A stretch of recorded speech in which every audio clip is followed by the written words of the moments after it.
Live. Everywhere. On netrootsradio.com.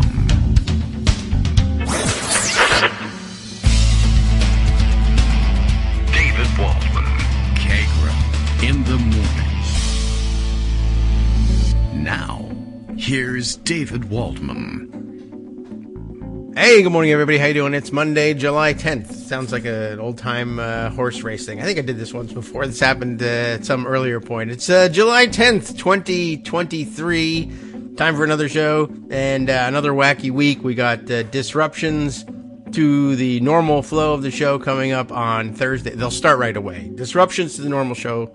Well, kind of that's every day anyway. But Thursday, away from the air with the live show. We'll see what we can do about accommodating you with new content. And then it's vacation time, which, why don't we all just take a break? In fact, next week, everybody just take off. I don't know. We'll see what I can do about that one too. I have a strong, desire to provide some new material just to kind of keep things going and to clear out some backlog. There are so many stories this is the constant complaint. I don't have enough time, even though this is like the longest podcast in the world. I find very few that even reach an hour, certainly on a daily basis. 2 hours, I think, mostly unheard of, except for, I guess, people who actually transitioned from radio. They're trained to do it. Anyway, yes, by the way, we have another Patreon sponsor to announce and to thank. And, upon closer inspection of the email address that was associated with it, I now have to, let's see, we'll start off by acknowledging that everybody's good Twitter friend and now other social media friend and listener to the show and now supporter, Ballerina X, as we know her from Salt Lake City. Ballerina X has joined us, and we will have to, I'll put that out there and say, well, one, thank you. And two, let me know if you are willing to allow us to announce your super secret identity, which comes along with your Patreon account. I guess, don't think there's any reason why you would be hiding anything, but you never know. And sometimes, of course, there's plenty of people who do that, and then I have no indication because they use their some sort of business or a personal email address associated with their Patreon or whatever platform that they sign up on, and I can't tell. And then someone says, oh, it's me from Twitter. And most people aren't worried about it, but we'll start off with the assumption that you are an international super spy and that you want to protect your identity for some reason. Although, why protect it from the rest of us friends here on the show? Anyway, but thank you very much. Thank you for joining in. I always appreciate it, and everyone does. And, while we're at it, I can make this pitch. I was thinking about this today. It's been a while since we told everybody that don't forget that Justice Putnam and Netroots Radio are doing this thing as for our side of the show as a volunteer effort. It's free for us, and it used to be that back in the days when we were more closely associated with Daily Kos, there was an arrangement there too, and we had hoped to expand the any audio or, for that matter, video offerings from Daily Kos over the Netroots Radio network, such as it is, and I don't know whether they're doing that anymore, and I'm not even certain whether. But at any rate, the point is that you can donate to them to keep them going too, because there's nothing about streaming the show that is just free and everybody gets to do it and it doesn't cost anybody anything. So, plus, of course, just to get this show on the air and to make sure that it's happening is up and operating and pushing buttons. He may very well go back to bed afterwards, and I would encourage him to do so, but he's West Coast. It's like, let's do the math. It's like, I don't know, 1 a.m. It sounds terrible. It's not that bad, but it ain't great. But you really have to be dedicated to the craft. So remember that that's an easy thing to do, presumably. And let's check it out right now, Netroots Radio, and we'll just see how quick and easy it is to find a donate button. And if it's not quick and easy, well, then that'll just be a weekend project coming up. Netrootsradio.com, of course, will bring you to their site. That's the way websites work. And scrolling quickly, you know what? They're so dedicated to simply bringing you the product that's all there is right up front. But I know there has to be a donate thing. Near the bottom, Justice says. He's still awake. And near the bottom. Well, think of it as being near the top. The bottom is not that hard to find. It's a, 2-scroll thing, and you can flip down to the bottom, and there you go. To the left, to be sure. Patreon, there it is. Right at the bottom is a mention of Patreon. They have their own Patreon page. That makes it even easier. And as a matter of fact, it'll make it even easier for me as well.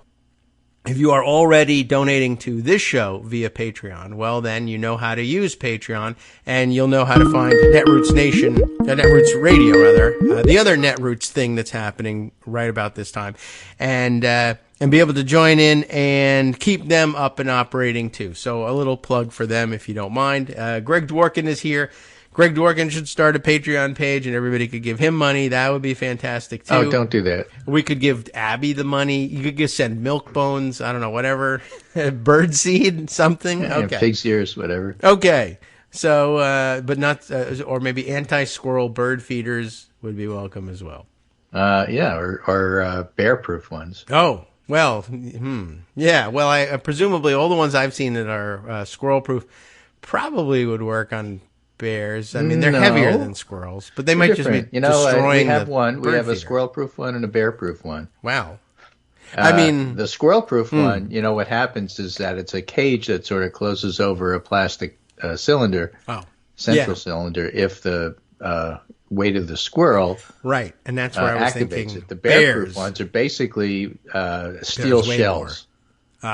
Which are designed to slow the bear down from eating the seed. Instead of eating it immediately, it takes them 3 minutes to squeeze it. So they're bear resistant rather than bear proof. Bears are extremely strong. Yes, large, bigger. I was thinking like the squirrel proof ones I see are weight triggered, and so I thought, well, a bear weighs more than a squirrel. So yeah, sure, but they just knock it down and then step on it and squeeze it like a toothpaste tube and then get all the seed it's out. Very smart.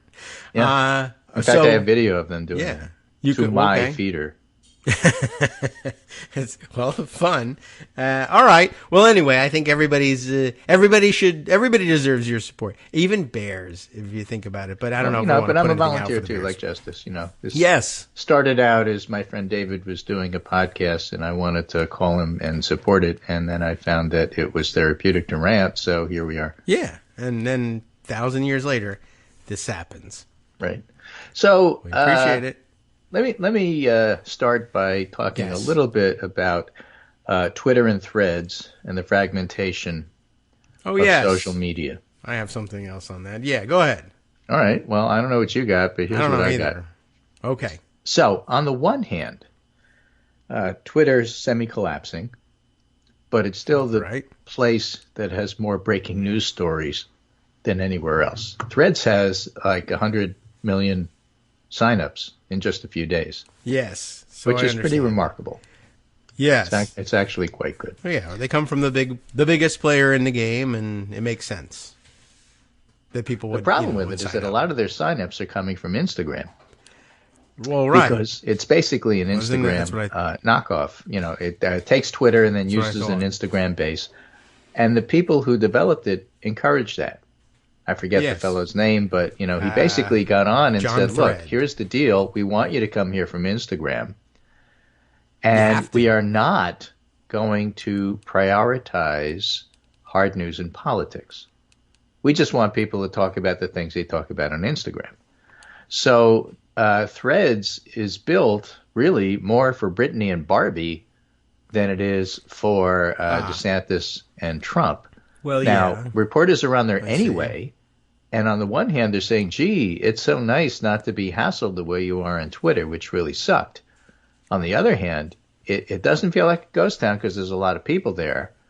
But a newer New York Times reporter just came on today and said, this is great. Hey, is anybody actually breaking news here? So, that's part of the difference between Threads and Twitter. They're different animals, and you basically have to use them both. The fact that Threads doesn't have a desktop means I can't really use it for work. I can't in bed. I can't, on one tab look at Threads and on the other the Pundit Roundup as I'm constructing and writing it, which is what I do on my desktop. Mm-hmm.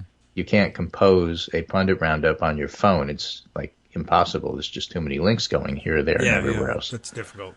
So until or unless Threads gets a desktop version and starts prioritizing hard news and the reporters start breaking news on it, it's not going to function for me the way Twitter did. None of the other sites really do. But there's a side effect of that, which is actually good. And let me bring you, therefore, to two stories, quote, stories, end quote, that broke over the weekend. One of them is that Hunter Biden has an illegitimate child named Navy, so Biden has an seventh grandchild. All right. Or, however many. And he doesn't necessarily acknowledge this one. So Maureen Dowd wrote a piece about it, about how the family man Biden just doesn't embrace everybody. And her Republican sister wrote him a sternly worded letter about it. Okay. And then a second story in Axios about how Joe Biden whispers in public but yells at his staff in private and curses them out when he doesn't get what he wants. Well, gee, I can't believe it.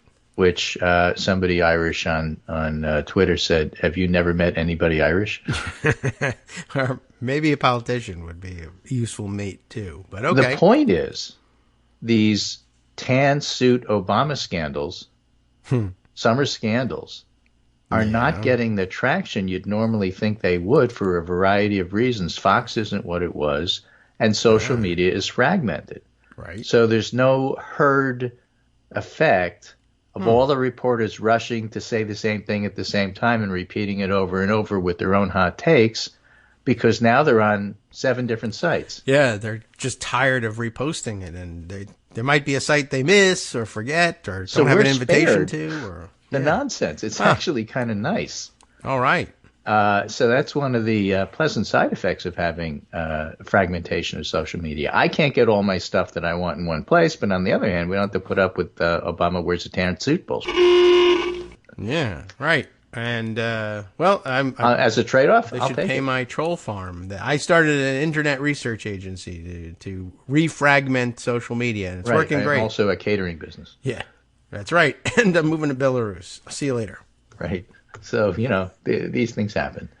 So there's still news. You can still find it the usual way, the traditional way, which is to say looking at newspapers, and I do my share of that. But a site that collates the best of is always of interest. I mean, that's what the Pundit Roundup does, but I got to get my stuff from somewhere, so I look at all these places.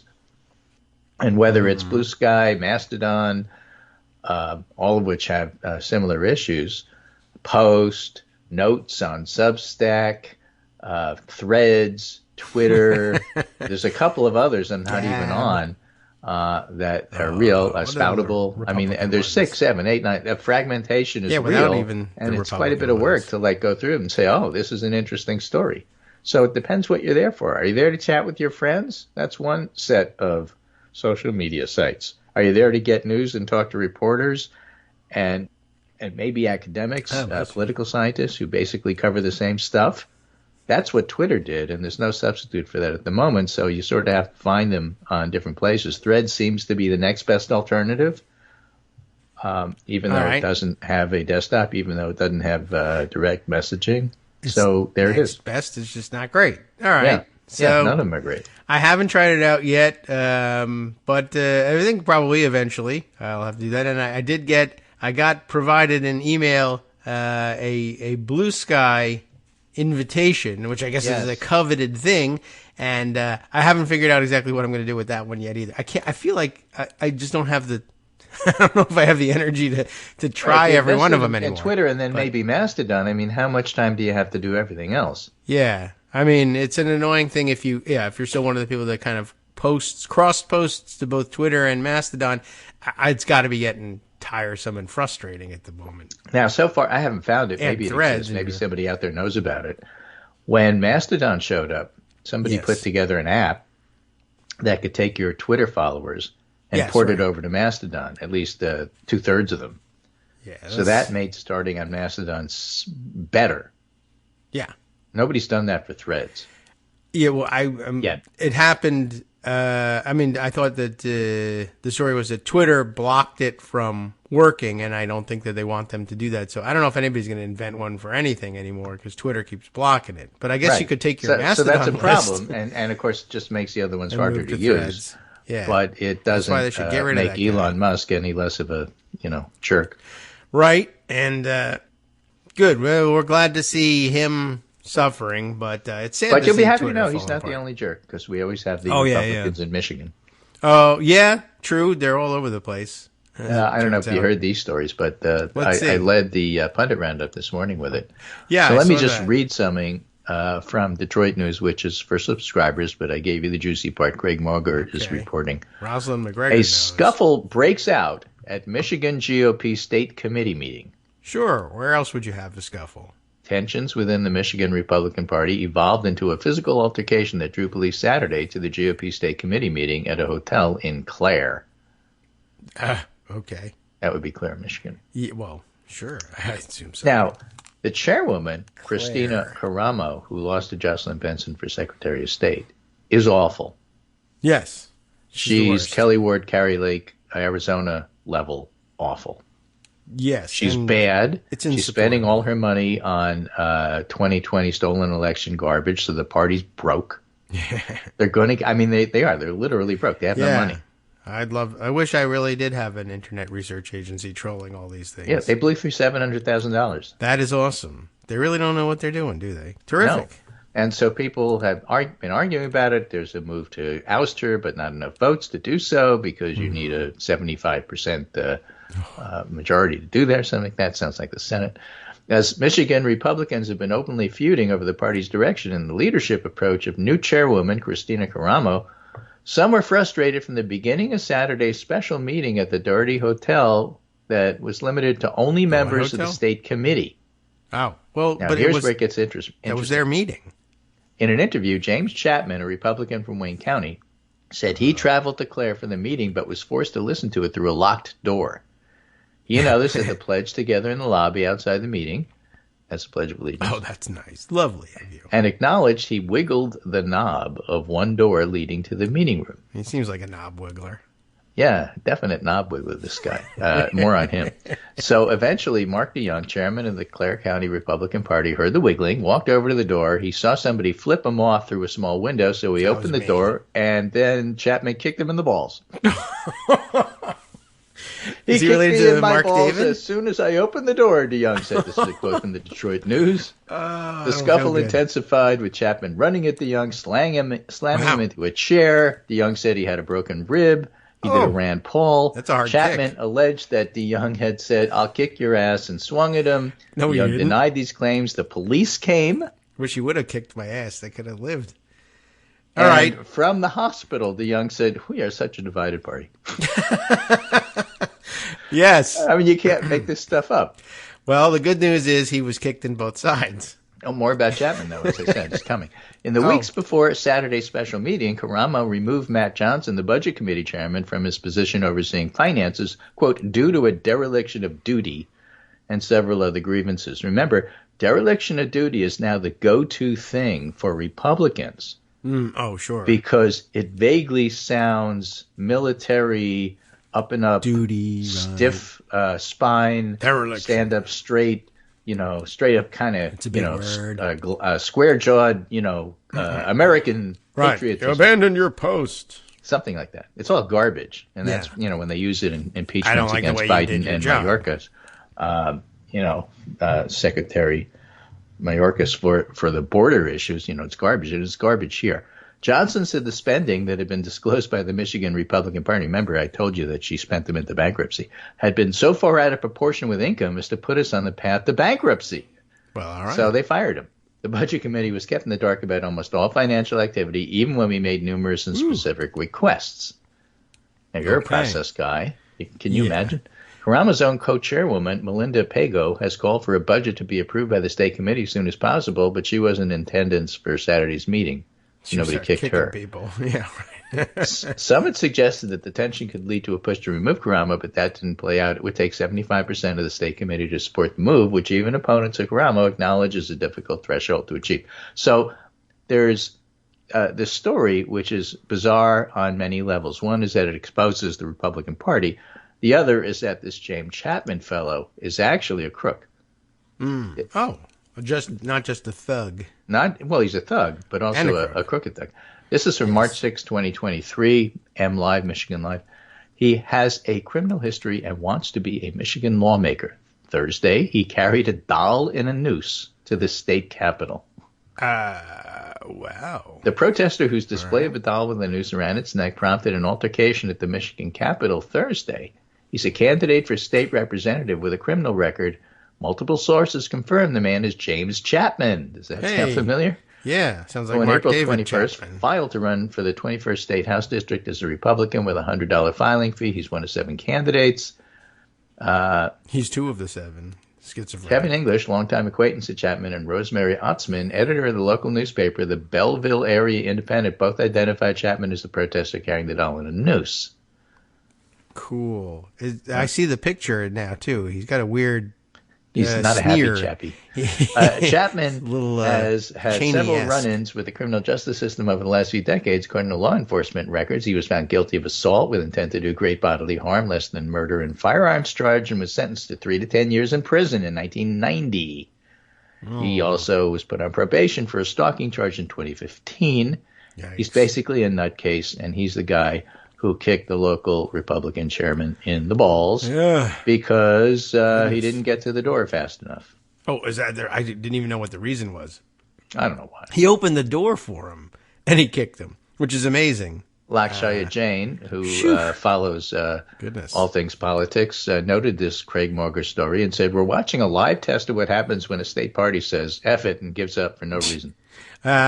Well, they have good reason to say F it and give up, actually. Well, but in 2017, which is not all that long ago, it was arguably at the apex of its political power and looked set to exert dominance for a long time in the midst of a realignment. I'm now convinced that a melted chocolate bar would be of more value than the state party. And delicious, if you think about it, right? So you can make a s'more out of that, at the very least.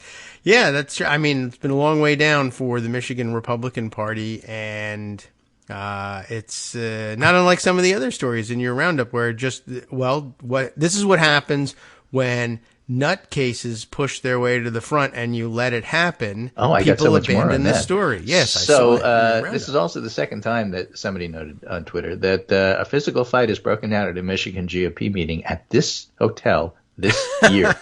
It's the hotel. I knew it. Right. Why do they use that hotel? I'm not sure. Yeah, but, I don't know. Maybe that's it. They allow fights. And Rosalind McGregor, I'm sure, knows all about the it. Grand Budapest Hotel. 3 available. Updates from her that I have to add to this. Okay. Some hotels get a reputation. Yeah, so what do you have to add?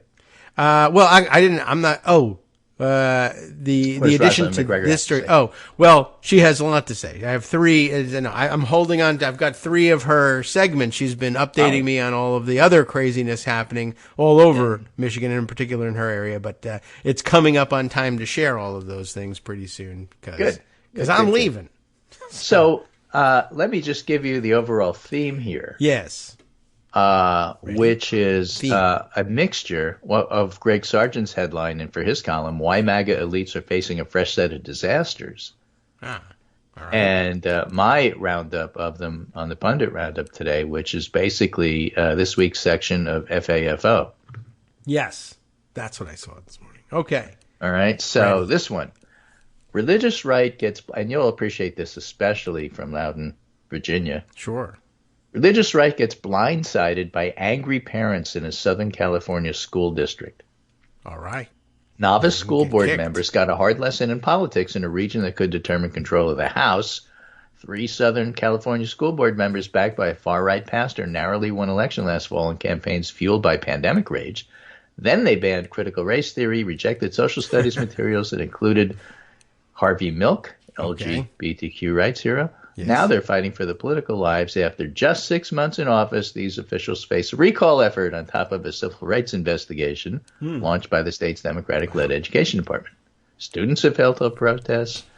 Irate parents and teachers are swarming the board's meetings, feeling their town has become consumed by partisan warfare. We don't want culture wars. We don't want Fox News. Yeah. Alex Duvas, parent of 2 kids in the district who previously worked for 2 Republican Congress members in Orange County, told the board.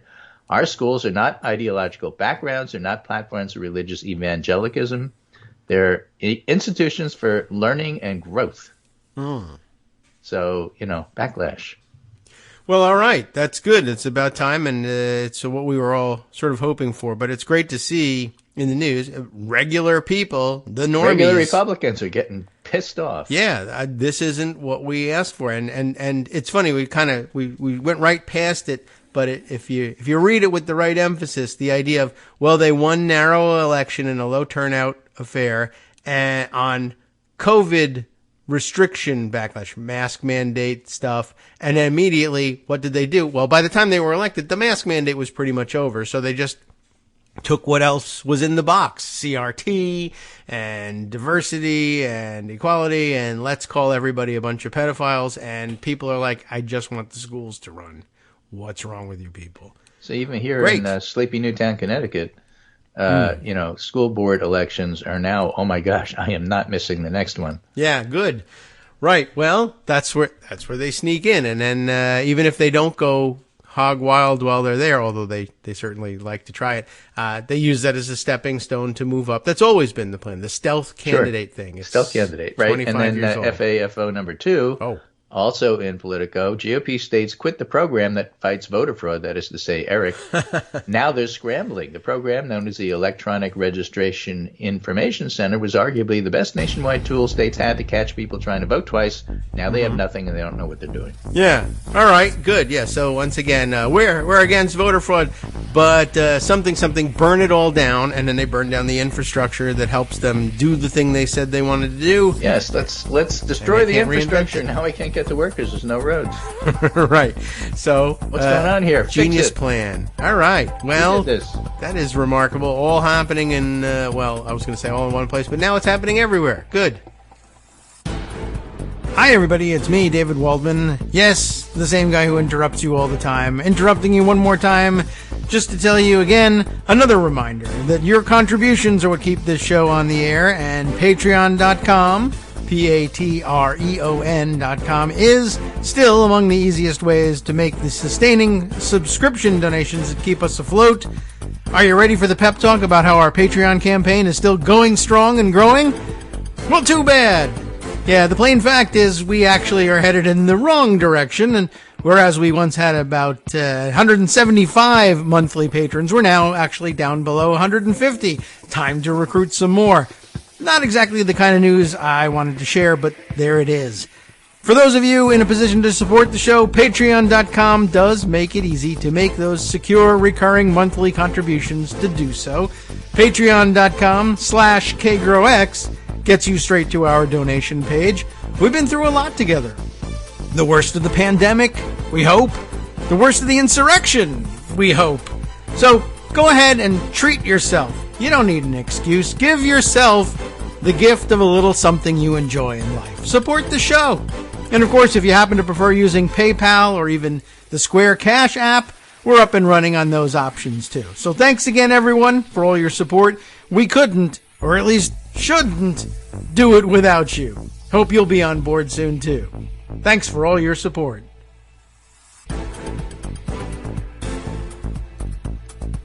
All right, welcome back now to the Kagro in the Morning Show here on Netroots Radio. I'm still taking a look through that amazing story from California. I think the best part of it was that it is from, is it Temecula? Is that how you pronounce it? I have no idea, but they're famous for getting into fights, as I recall. There was an internet meme 100 million years ago about people challenging one another to fights, and somebody saying, it was the line with, "Meet me in Temecula." It became the way to challenge people to goofy fights in online mimetic fashion. So they're still at it. I don't know if Elon Musk and Mark Zuckerberg know about that. They are aware of all internet traditions. Because they're still doing steel cage match stuff. Yeah. I'm telling you, wrestling is everything. Yes, it's also spreading, by the way. I understand that United States Senator Mark Wayne Mullen is now also in the business of challenging people to cage matches when he has disagreements with them. And, of course, no one wants to do that with them. What happened to the old-fashioned duel?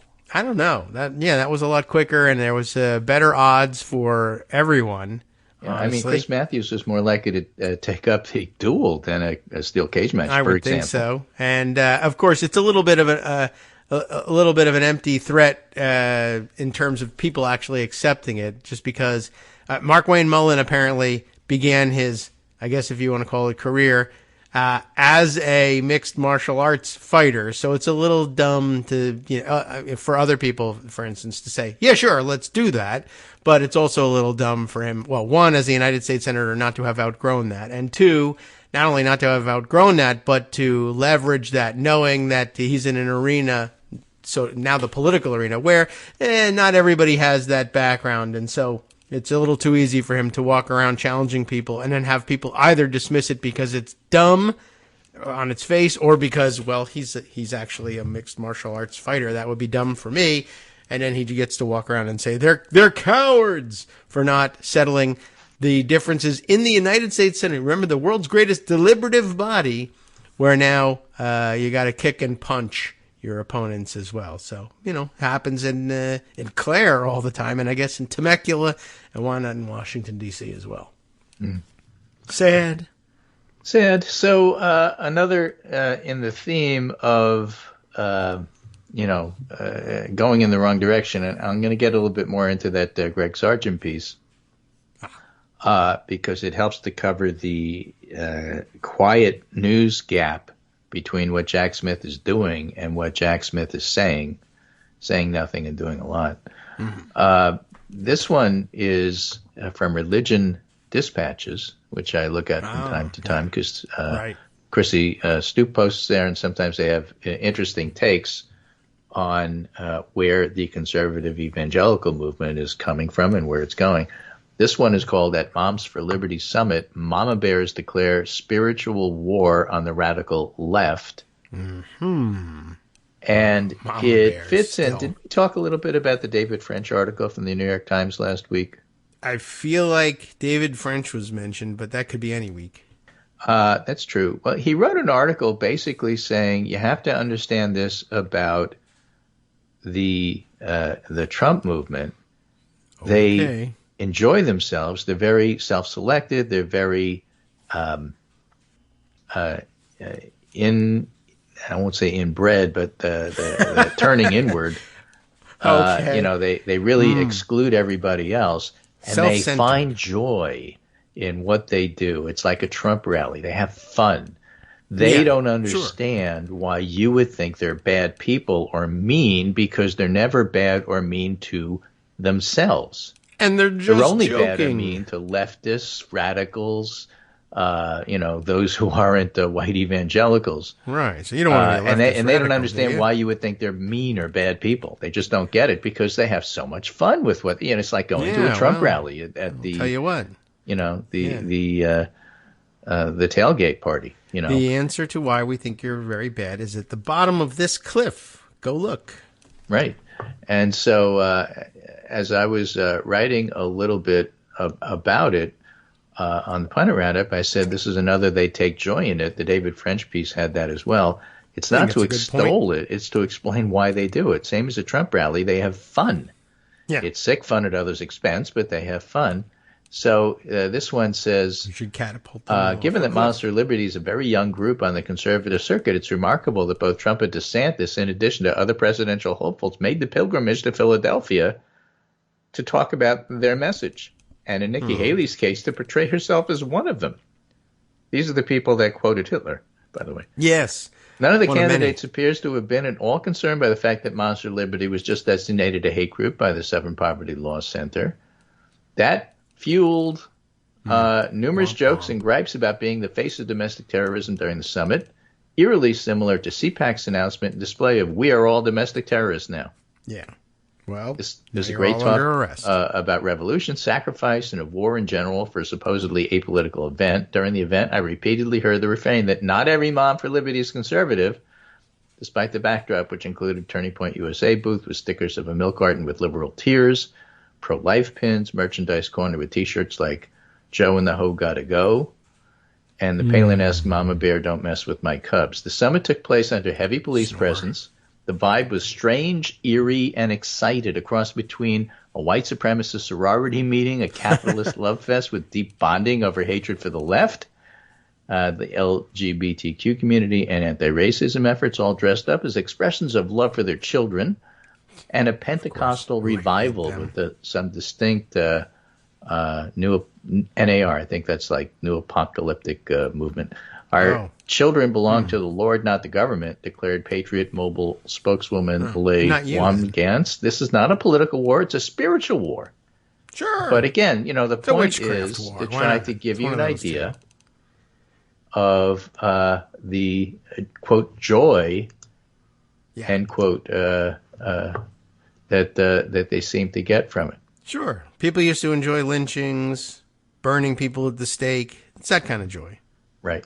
So the aforementioned NAR stands for New Apostolic Reformation, NAR, the leading edge of revolutionary theonomic Christianity in our time, says Religion Dispatches. It's a movement on the move, meaning it's in an ongoing dynamic process of becoming what it seeks to be, an entity rising to defeat what it believes are the forces of Satan. Oh, Satan? Yeah. All right. Sure. All right. Look, I don't know what it's Christian cage matches, I guess. Basically.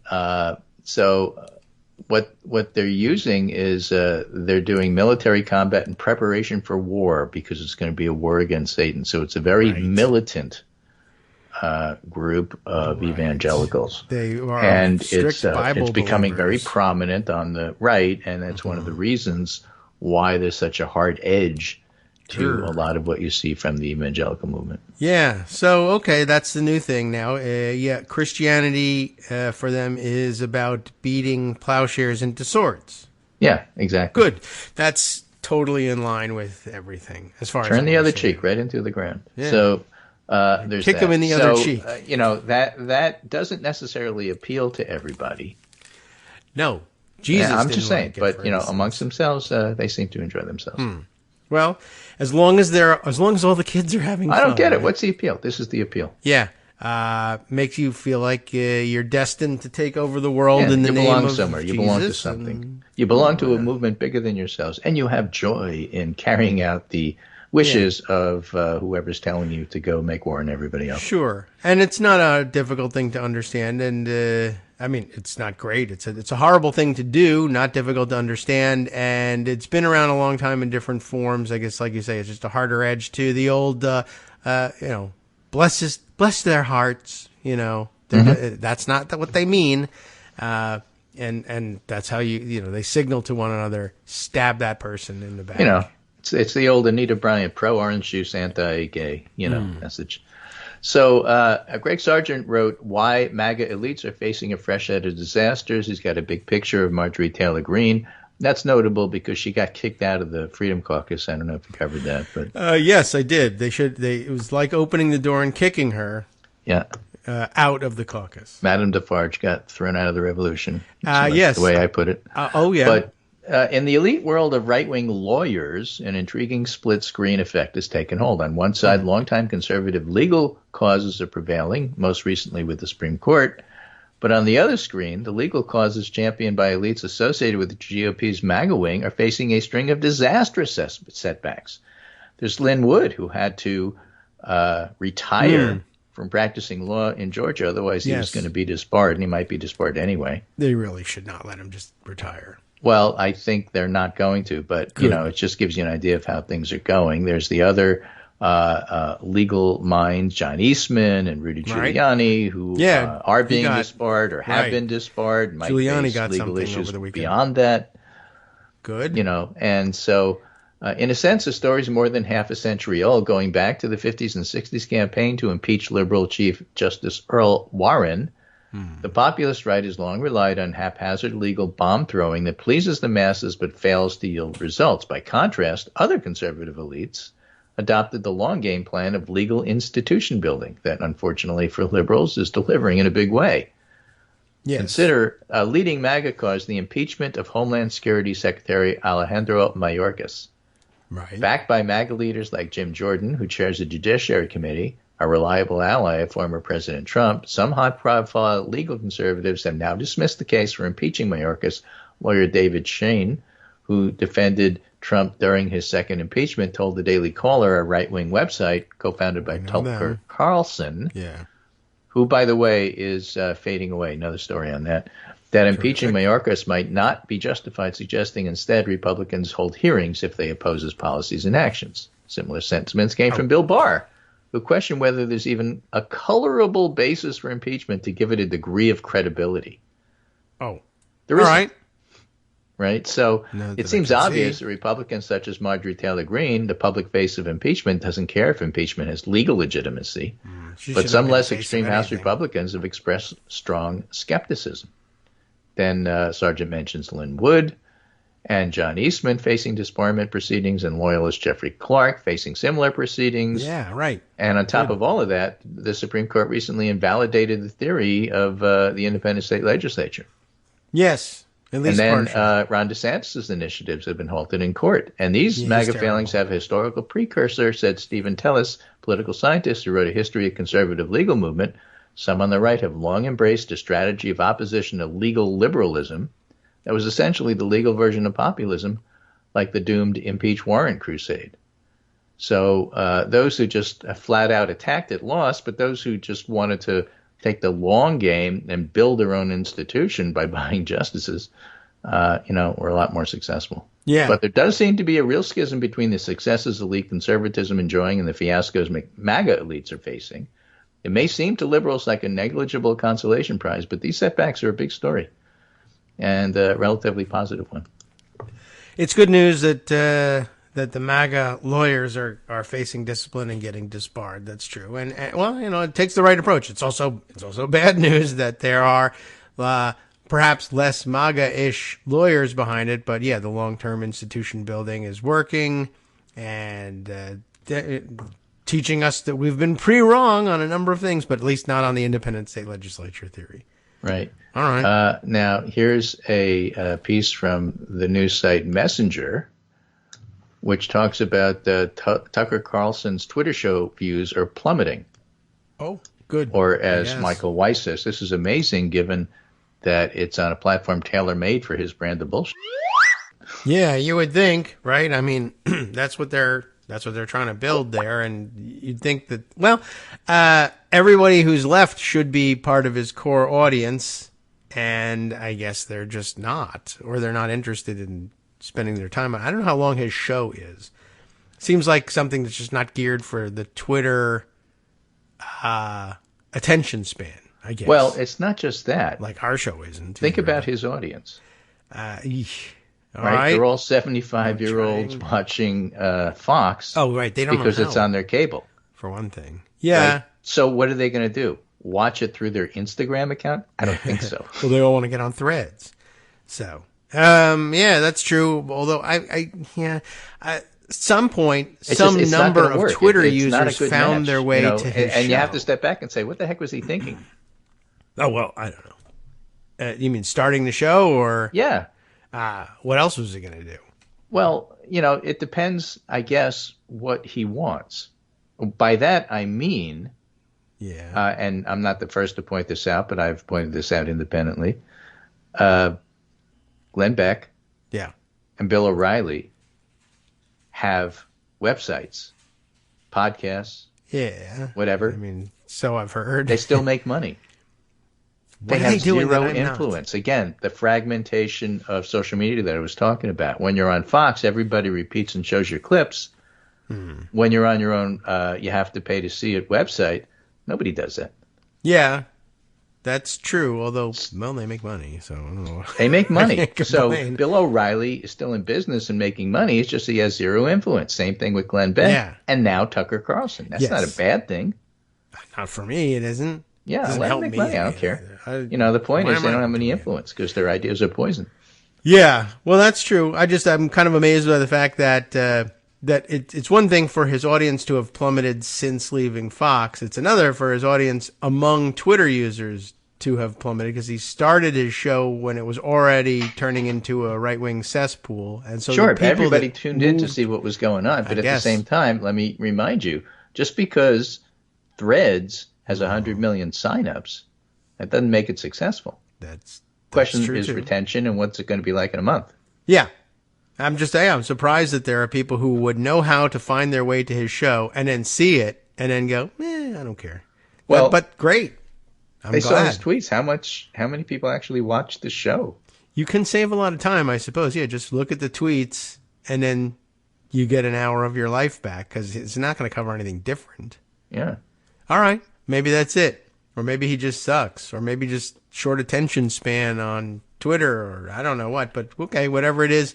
Well, look, maybe he'll pack up and go away and contain everything to his own website. So, I'm just saying that Twitter used to be the place where you could just get all the breaking news. There'll never be another Twitter. Everything is fragmented. But in the end, there's some good stuff that's going to come out of that.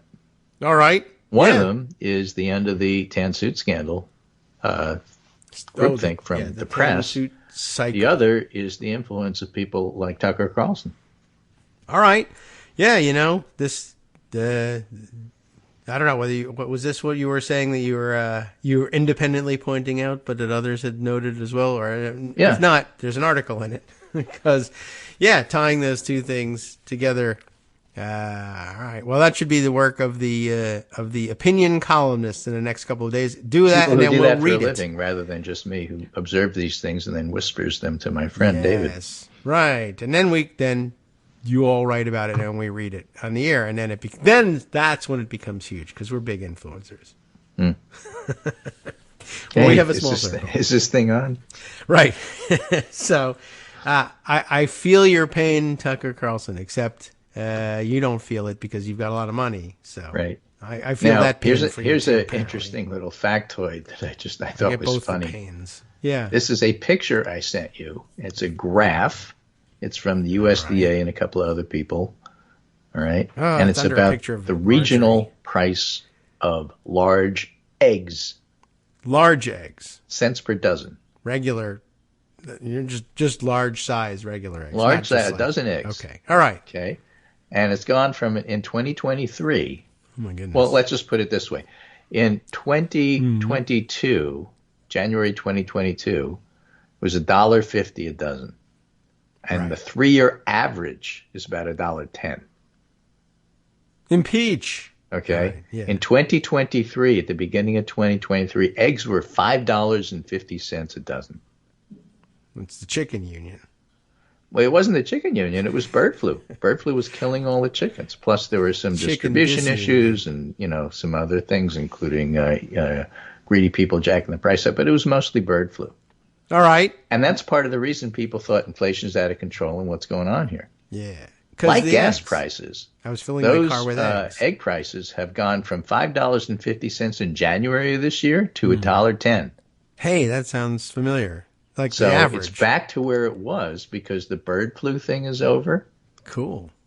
So G. Elliott Morris, the statistician who used to be at The Economist, who now runs 538, saw that graph, retweeted, and said 500 electoral votes. And then somebody added to that and said, not only that, the number of egg layers, hen egg layers, the egg layers hens that lay eggs, is skyrocketing in 2020. Is it? Chicken printer go brrr, wrote Matt Darling, and showed average layers during the month in the United States, and it went from December 375 million layers to now 390 million layers, way on the way up, whereas 2022 was all on the way down. So G. Elliott Morris saw that one and said, wait a minute, I'm sorry, I meant 600 electoral votes. I mean, the more layers there are, the more the price is going to come down. Unless the egg layers are voted. Election, the Fed can do whatever they want. What they really need to pay attention to are chicken graphs. Yeah, I guess so. That's it. Well, that's pretty remarkable. And I note that no one that I have seen has taken note of the fact that, hey, those wild ass egg prices have come plummeting down. It's now along with gas normal. and easy to get eggs, and you don't along with gas. Right. I told you. Somebody put on $1.77 gas the other day. I filled up. That was a special promotion, but yes, the gas prices are down.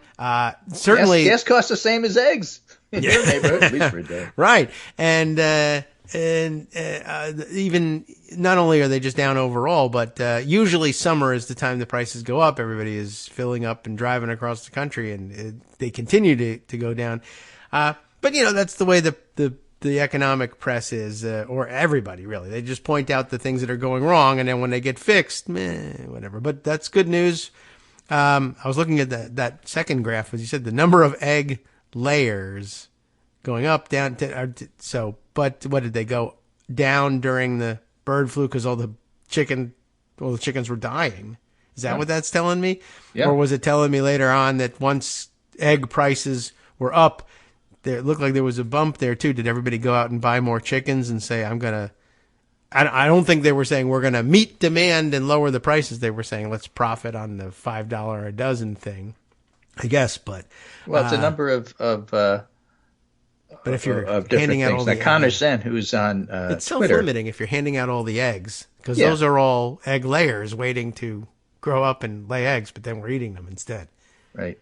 So chicken abortion. Connor Sen, who is on Threads, yes, and it's difficult to bring threads over and give them to you because they don't embed, and it's on my phone. That's right.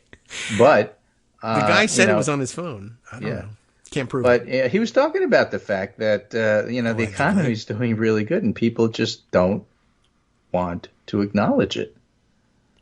So you have Republicans who refuse to say anything good about the economy, and you have the financial press, which is convinced we're going to have a recession, even though there's no recession. And even the markets are saying, hey, maybe there won't be a recession.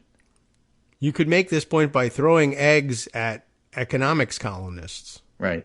It's cheaper than ever, and that would make your point, perfectly. And it would therefore they would ordinarily arrest you for it, but you would say, well, that's protected First Amendment speech. These eggs, not just a missile. Consumer sentiment is actually starting to rise a little bit.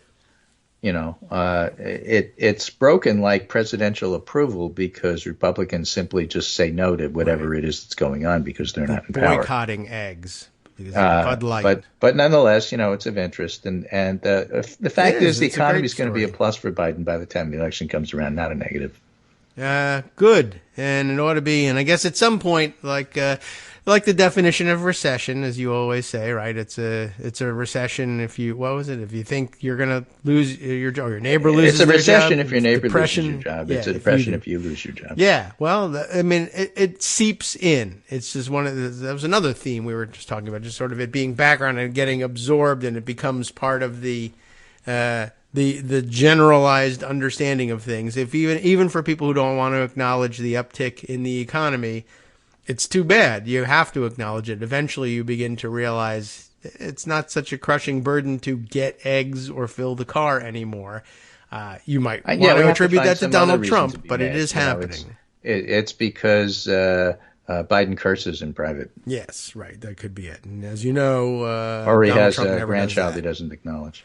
Yeah, I didn't quite understand that story. Is this how old is this grandchild? 4. All right. Hunter Biden had an affair with a stripper. And had a 4-year-old. Okay. And for some reason, it's not part of the Biden family. All right. So Maureen Dowd has just exercised about it, and nobody cares. I see. Well, maybe she could eat another 1.5 pounds of edibles and have a But weekend. To talk about something more relevant, I think this is Adam Mosseri. Mosseri runs Instagram and now runs Twitter for Mark Zuckerberg. Threads. And here is his thread. Right. Okay. The goal isn't to replace Twitter. The goal is to create a public square for communities on Instagram that never embrace Twitter, and for communities on Twitter and other platforms that are interested in a less angry place for conversations. Then he goes on to say, politics and hard news are inevitably going to show up. They have on Instagram as well. But we're not going to do anything to encourage those verticals. We won't discourage or downrank news or politics. Remember, it's by algorithm that decides what you see. We just won't court them the way we have in the past. If we're honest, we were too quick to promise too much to the industry on Facebook in the early 2010s, and it would be a mistake to repeat that. Well, you made a lot of mistakes. Yeah. So basically, Connor said appreciate transparency. But all I'm saying is if I'm following Steve Kornacki and Dave Wasserman, I want to see their content. Yes. That's a huge problem. Not stuff about Barbie and Britney. Right. And if you aren't allowing that, then you are, in fact, discouraging it. If people sign up and they want to see that. Yeah. Even Twitter, I guess originally Twitter never said, well, what we're going to do is emphasize news and politics. It kind of went that way because that's who was signing up. And it's not for everybody either. I mean, if you could spend a lifetime on Twitter seeing nothing but K-pop if you wanted to. And you would think, what do you mean talking about? It's for news and breaking news. I've never seen anything about it except for who's in and who's out of which band. But it depends on what you want to go there for. Now, if you try to go to Threads for that and they won't let you see it, it's an interesting way of putting it. Well, we're not going to encourage it or discourage it. Yes, you're going to discourage it. Show it to you. Yeah, that's called discouraging it. But okay. Right. Again, so that's what I'm saying. It's not really a substitute for Twitter. Corporate it's just not. Speak. It might not be. It may become one. I mean, if they start making tons of money doing that, then they'll be, you know what? We're actually all about focusing on that. All right, fine. So we'll see what happens. Okay, very interesting. But again, it contributes Barbie is to the news, fragmentation of social media that makes herd behavior and groupthink on the part of reporters more difficult, which frustrates them and pleases me. I just want to see the news. Yeah. Well, sure. And they won't show it to you, but they won't also show you the other thing that people are trying to do. And Barbie, as I said, is news. I don't know. Did you see that? That Barbie is news. Barbie, in fact, is news. That's why I'm news. Mentioning it. Yeah. I went to see the Indiana Jones movie over the weekend in a real theater. Ooh. And totally enjoyed it because Harrison Ford ages gracefully. Oh. And that's part of the movie. Okay. But, of course, you have to put yourself into watching previews before you get to see the movie. Oh, yeah. Sometimes 20 minutes of them if you're in a commercial theater. Yes. And one of the things that they were showing was Barbie. Okay. Now, the thing about Barbie is you have to appreciate that this is a huge investment by Mattel to catch Hasbro. Oh. People get into Barbie the movie, and it's doing quite well in terms of selling out prior to their openings. Then maybe Mattel can become, again, the #1 toy maker on the strength of Barbie sales. Could be. You never know. But apparently the Republicans say we have to be making room for communist Barbie, and that's why there's a map in the movie that favors China, so they're all exercised about it. But again, because of the fragmentation of social media, nobody knows and nobody cares. All right, welcome back, everyone, to the Kagro in the Morning Show here on Netroots Radio.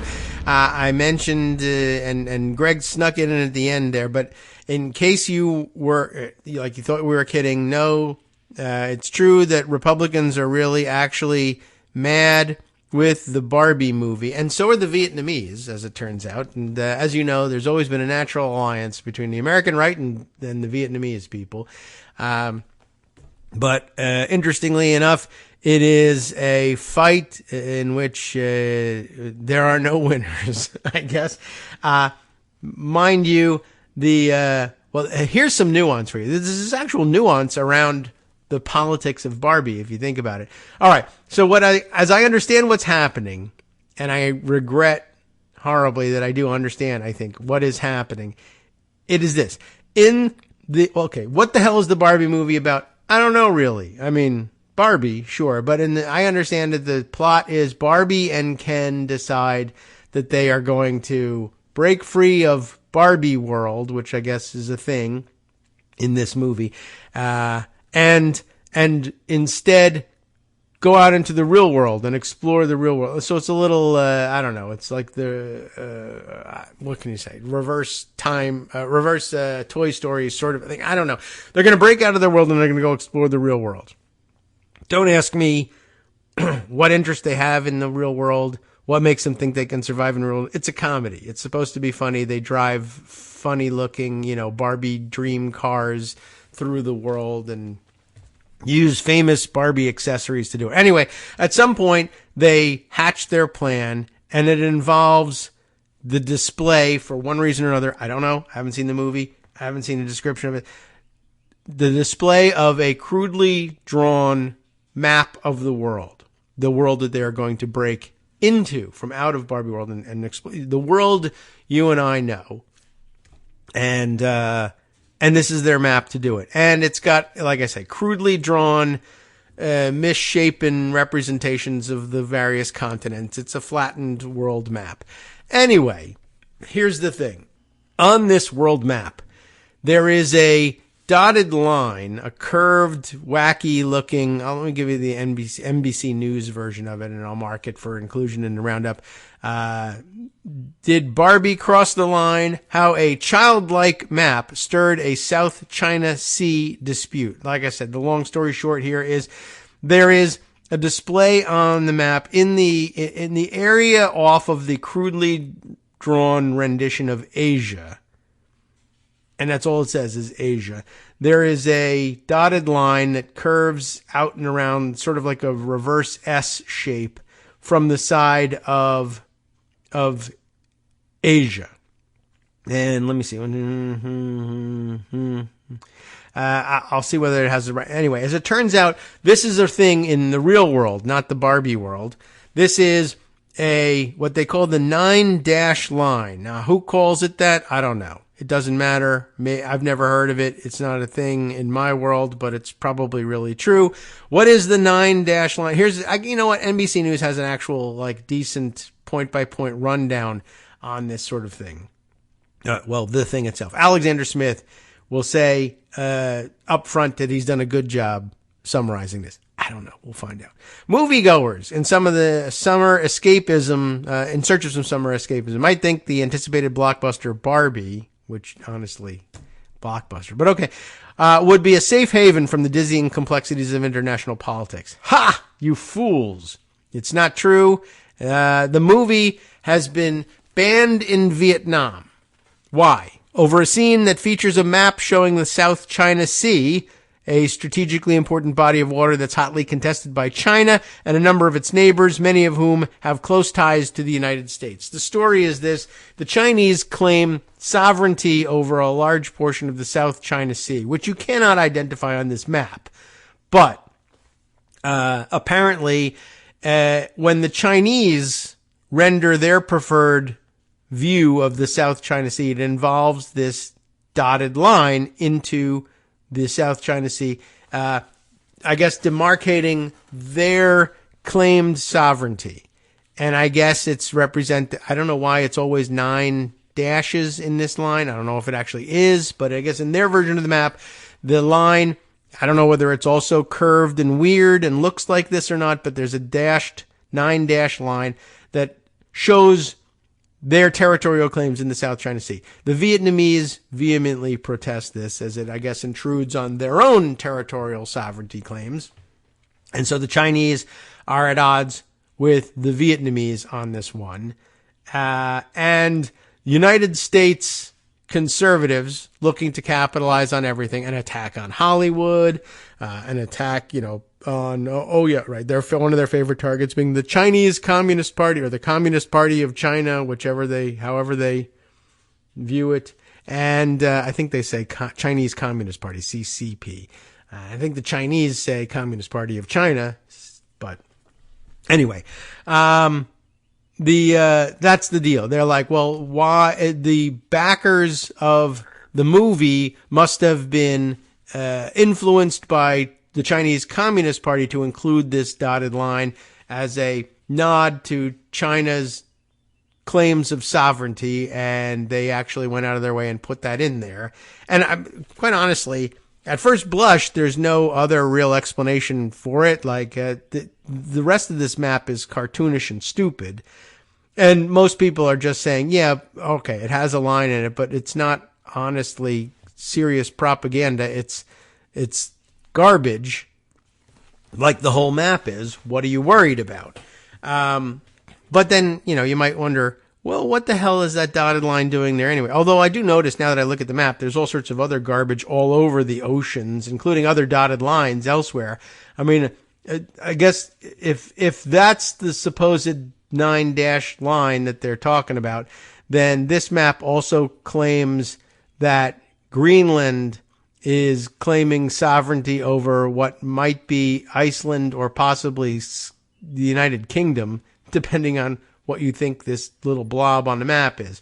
Because there's a dotted line from there, too, from around like the mid-eastern coast of Greenland down around some blob in the middle of the ocean that might be, could be anything, and continuing on towards northeastern Canada. So, I don't know. You tell me what the dotted lines are about. But in the meantime, so the more substantive, I guess, recounting of all this from NBC News goes on to say, Warner Brothers defended its picture on Friday, saying the map is nothing more than a childlike crayon drawing and certainly not any kind of political statement. So what's actually going on here? And why did Vietnam ban the movie? Barbie was set to hit Vietnamese theaters the same day as its American general release, July 21st. So we don't know if it's banned yet. But on Monday, the country's Ministry of Culture, Sports, and Tourism announced it was revoking the movie's license, according to state media. Vietnamese newspapers reported digital posters for the film had been pulled from the websites of local distributors. We do not grant the license for the American movie Barbie to be released in Vietnam because it contains the offending image of the 9-dash line. Vi Kien Tan, head of the ministry's Department of Cinema, told the state-run, Tui Tre newspaper. Now, I guess let me click through the link for the 9-dash line to see whether this has got anything to do with, is anything to show me a picture of the 9-dash line so I can see if it's even shaped anything like the cartoon version or not. I don't know. So far, nothing in that one. Who's going to show me this line? Nobody? Okay, well, I don't know, but here's a description of it that says, to understand the strategy's long-term goal, look at the map below, except the map's not rendering. It shows the so-called 9-dash line, or cow tongue, that appears on all Chinese maps, outlining the extent of Beijing's maritime claims. In all, the cow tongue covers 80% of the South China Sea, and the map's just not rendering. So I imagine I guess that means it's curved and weird looking, and maybe they really did throw it in there. And it would be interesting to know whether, it's entirely possible that some Chinese company had invested in and backed the Barbie movie, and then in showing the previews of the film to all the executive producers or whatever, they said, there's a map in here and it should have this line, and they thought it would be funny to sneak it in and important to China. And maybe the rest of the producers of the movies probably said, is that the objection? Are you actually going to pull out your money if you don't get the dotted line? All right. With or without understanding of what the dotted line means, they may very well have just said, all right, they want some dots on this map, and then the deal is a go. So go ahead. So they may or may not have had any idea what it was. But in the meantime, American Republican politicians screaming about, communists and leftist Hollywood, et cetera, et cetera. Now they've made a thing out of it. In the meantime, of course, they're screaming about it because they want to fight the communists about it. Meanwhile, so far, the biggest and most vocal opponent who's actually done something about it are the Vietnamese communists. So I don't know. So somehow there's now an alliance between American Republicans and Vietnamese communists, but because they both are angry with the Chinese communists, I guess it's working. So anyway, what else? The 9-dash line, here's a little description of it anyway. This is China's vast and fiercely disputed territorial claim over most of the South China Sea. And if you don't like the idea, change the name of the sea. But, I think probably the most uninformed or just run-of-the-mill, not generally interested in what's happening in the South China Sea, folks like me, I don't know anything about it, you would ask, who has territorial sovereignty over the South China Sea? And then play the Jeopardy music, and I guess I'd probably say China, possibly? And is there a country called South that I don't know about? It would have occurred to me that they probably have territorial claims there, although I might also say, well, now it sounds like a trick question. I don't know. Well, anyway, it is, so this thing is made up of 9 broad brush dashes representing a colossal maritime claim that has been summarily rejected by international law. Why 9 dashes? I don't know. It's just, that's what they drew at first. I'm sure there was no real reason, and that's their official map. And, in China, I guess if you're reproducing a map of a different size and you're trying to demonstrate China's territorial claims, they're probably strongly encouraged to simply, I don't know why it's 9 dashes, but I assume it was a decision by someone in the central party planning mechanism here, and I don't want to offend them. Use 9. When we draw our line, it will also have 9 dashes, lest we somehow run afoul of things and end up in a Chinese prison. But the South China Sea, double the size of the Gulf of Mexico, is a teeming trade route with abundant estimated reserves of oil and gas. Maybe that's what they're interested in. They're not doing anything about piracy in the South China Sea, but they are claiming the oil and gas probably. And in recent years, it has become an increasingly prominent stage for the spiraling tensions between Washington and Beijing. China says that it has exercised jurisdiction over relevant islands, reefs, and waters in the South China Sea for thousands of years, as its foreign ministry put it in 2020. The problem is, so do its neighbors: Indonesia, Malaysia, the Philippines, Brunei, Taiwan, and Vietnam. China's 9-dash line was rejected at a Hague tribunal in 2016, and most Western experts say it has no basis in international law. It doesn't make any sense from a historical or legal point of view, but it's now become this kind of emotional claim, said Bill Hayton. And I guess it probably gets lumped in around like with Taiwan. They claim that too, and the Taiwanese say no, but it creates problems. Let's see. Chinese nationalists and Vietnamese nationalists get very passionate about it, and it's become a marker of national belonging, this expert tells NBC News. What did Barbie do to offend Vietnam? Well, it appears that the map is included in the movie's trailer, although if that is the case, there are many unanswered questions. Margot Robbie, who plays Barbie, is seen standing in front of a crude cartoon map. There is a line made up of what appears to be 8 rather than 9 dashes. That was my count too, yeah. Near China, but no other neighbors are shown. But neither is China, actually, because it just says Asia in the picture. So I don't know what they're talking about, except, and does it say China anywhere? I don't think so. So, anyway, there's an embedded tweet here from someone who says, I spent part of the morning reply-guying policy people's questions about Vietnam banning the Barbie movie with the 9-dash line map with this image of the map. So now you can see it. The map is little more than a scribble, so proper analysis is difficult, but included within it, there is another similar dotted line connecting what appears to be North America with the Danish territory of Greenland, suggesting these lines could represent something other than a maritime boundary. So yeah, maybe. Vietnam, nonetheless, felt that the map showed Barbie was taking China's side. The studio has denied any such intention. The map in Barbie Land is a whimsical, childlike crayon drawing, Warner Brothers said in a statement on Friday. The doodles depict Barbie's make-believe journey from Barbie Land to the real world. It was not intended to make any type of a statement.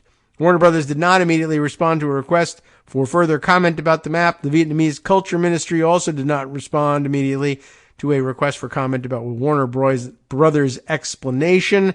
Has this ever happened before? Well, as it happens, this week, the same issue stirred trouble for the South Korean pop sensation Blackpink. I don't know them, but it's K-pop, and, I can't be expected to know it, but this is the second call for K-pop in today's show. Vietnam's Culture Ministry said it was investigating the K-pop group's China-based tour promoter, IME, or perhaps IME, lowercase I, capital M-E, Entertainment, which the ministry said had used the 9-dash line on its website.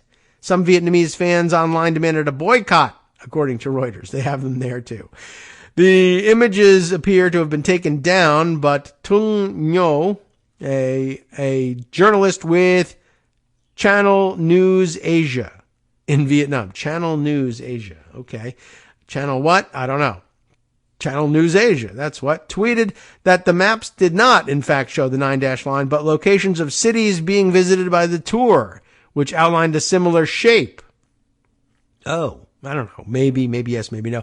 The promoters apologized. Vietnam's new website, VN Express, reported, but it's far from the first time this has happened. Just last year, Vietnam banned the Sony action film Uncharted because it really did show a map featuring the 9-dash line, and Malaysia and the Philippines joined Vietnam in banning DreamWorks' 2019 animated film Abominable for the same reason. It does start to sound like the Chinese are, trying to get this map shown on screen for some reason. I don't know. China has a rich history of banning movies and TV shows that show maps or imagery that its stringent state censors disapprove of. So that's possible. If there's a map shown, the Chinese may demand that there be this dotted line on there in order for you to have access to the Chinese market. And I'm sure film distributors say there's a lot more money to be made in China as a market than Vietnam and maybe some of the others. But maybe if Vietnam and Malaysia and the Philippines and Indonesia and Brunei and everybody else all join in the boycott, maybe they could approach the same kind of market power. I don't know. Plus, it may never be happening. This could all be just garbage. Let's see. What else got banned or was in trouble for possibly being banned? Top Gun Maverick was never released in mainland China after arm patches on the bomber jacket worn by star Tom Cruise featured the flags of Japan and Taiwan. Okay, I believe that they might do something like that. This was a rare case, however, with Hollywood frequently abiding by Beijing's sensitivities to gain access to its gigantic market. Last year, Fast and Furious actor John Cena apologized in Mandarin for calling Taiwan a country during the film's publicity tour. Okay.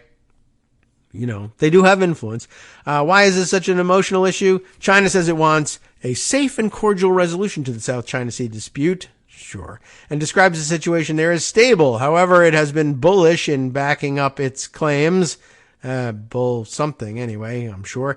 It has expanded several reefs by reclaiming land and building bases for apparent military use. It has been accused of harassing fishing vessels from Vietnam and elsewhere, as well as buzzing American aircraft and ships which travel these seas to demonstrate that in the eyes of most of the world they are international waters. China says that it is protecting its sovereignty and maritime interests, and that it is the American planes and warships, as well as those of Washington's allies, that are threatening its national security and undermining regional peace and stability. So you get the idea. It says he said, she said, over the South China Sea, and somehow that has exploded into Barbie world, and we're all meant to care because Ted Cruz is angry that the Barbie movie has communism in it. So there you go. Just wanted to make sure you understood what, the next crazy thing you might hear from these people. And now you'll be able to understand what it is and why it's not worth that much of your time. Okay. Let's see. Other things to share with you, and there are many. How shall we approach this? Well, let's see. The next break, yet 10 minutes, a little less away. Why don't we add a few of these smaller stories here? Before we take that last break. Here's one that I think you might find of interest. Carrie Lake, who I think did get called out earlier in today's show. Carrie Lake basically moved into Mar-a-Lago, Pervalago to you and me, and probably to her too. Why? To be Trump's VP. That's basically what she's had in mind for a long time. Carrie Lake basically moved into Mar-a-Lago to be Trump's VP, and now he's just not that into her, according to reports. This all according to this report in Vanity Fair, which I'm sure I intercepted from somewhere. Bess Levin is the writer here. Trump apparently thinks Lake, believe it or not, is too much of an attention hog, which is, yes, very rich. Okay.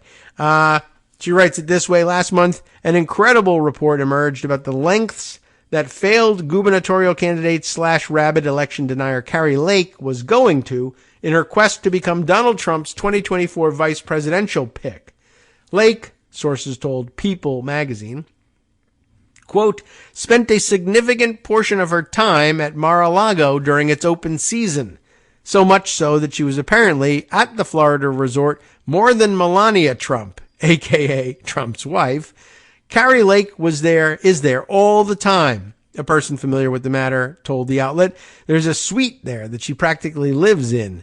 Yet, unfortunately for the VP hopeful, practically becoming roommates with Trump does not appear to be helping her chances. In fact, according to a new report, it's quite the opposite. Trump has grown less enthusiastic about Lake, the Daily Beast revealed on Thursday. Why? According to people familiar with the former guy's thinking, she's a spotlight hound who is always striving for attention. Sound like any ex-presidents you know? We are asked. And while her unflagging loyalty to Trump is obviously viewed as a positive, the 45th POTUS reportedly doesn't like Lake running around saying she should be VP. Said another source close to Team Trump, I think she is an effective surrogate, but I'm not sure she will be a VP pick, but who knows? A spokesperson for Lake insisted that the chatter around Trump allegedly souring on her is, ready for this, nothing more than, quote, pathetic attempts from Team DeSantis, unquote, to create drama. MAGA world is more united, which she capitalizes, than ever and ready to win big in 2024. This person said, and Lake herself has not directly commented on her reported ambitions to join Trump's ticket. In May, she offered the deeply cringeworthy take that she, quote, ready for this? This is incredible. Thinks President Trump, she doesn't think President Trump needs a vice president, adding, he is that powerful as a leader. He really doesn't need anyone. Wow, that's pretty gross. On Truth Social, the ex-president recently promoted Lake's book and then made an appearance at a party for her at his New Jersey golf club, which means she followed him up north she just moved in with him. I guess she thinks if she's there the whole time, he can't possibly pick someone else. But one, she's from Arizona. And two, isn't she still battling claims and saying that she's the rightful governor of Arizona? So she's the governor in exile. Living where? Well, no permanent address, just wherever Donald Trump is. That's kind of weird. Anyway, asked last month about the potential number 2 spot, Trump said, I think about it. We have a lot of candidates, right? We have them running left and right. Meanwhile, Lake apparently has at least one contingency plan in place should she fail to receive the nod from Trump. On Wednesday, she threatened to run for U.S. Senate. And here's a tweet, I guess, quoting her about that. And I don't know. Interestingly, she adopts a Trumpism in her little comment here. I'm just getting started. I am seriously contemplating a run, possibly for Senate. I may have to do it. We'll see what happens. Very Trumpy at the end. So, okay, that's kind of fun. And we can take some joy in hearing that she's been wasting her life for the past year. And that's good news. All right. And let's see. Since there was a DeSantis mention, we'll bring this one up too. My brother Mark sent me this one over the weekend. And this seems like a dangerous new front in the I don't care what the Constitution says. I'm going to make it say what I want war that Ron DeSantis is waging. Florida announces restrictions on Vermont licenses. I have here from mychamplainvalley.com, a Vermont source, this piece by Casey Nepivoda. Hope I got that name right. Florida Governor Ron DeSantis announced the passing of a law that could render driver's licenses and other forms of identification from several states invalid, including Vermont. What's happening here? Florida Senate Bill 1718 is considered to be a policy to crack down on illegal immigration, attempting to prevent the use of publicly funded services by those who may not pay taxes. As of July 1st, in addition to Vermont, 4 other states' IDs will face extra scrutiny from police, as they may provide forms of identification to applicants who do not give proof of citizenship or legal status. So, if a state like Vermont opts to issue driver's licenses to people without asking for citizenship proof, you want to operate a car here, I don't really care where you're a citizen from, show me that you can actually do it and then we'll let you do it. And Florida says, well, that's not the policy in Florida. But more than that, they now say, well, we just won't acknowledge the validity of licenses issued by other states. That's actually kind of a huge constitutional problem about recognizing the rights of the other states, for one thing, and the ability to travel freely throughout the United States, regardless of how angry you are about what they're doing in Vermont. The law directs Florida police officers to write a ticket to anyone they pull over who has what is now recognized as, in Florida terms, an invalid license. So, I mean, you can see what the legal mechanism here is, right? Obviously, you write a ticket to anybody who has an invalid license when you pull them over, even if it's from Florida. If it's invalid and it's expired, you would get a ticket for that. But they now just declare that certain states' licenses are invalid regardless of when they were issued. And, well, another one of those issues that he doesn't seem to care very much whether he loses on or not. He doesn't care, what the Constitution says. First of all, make me do it.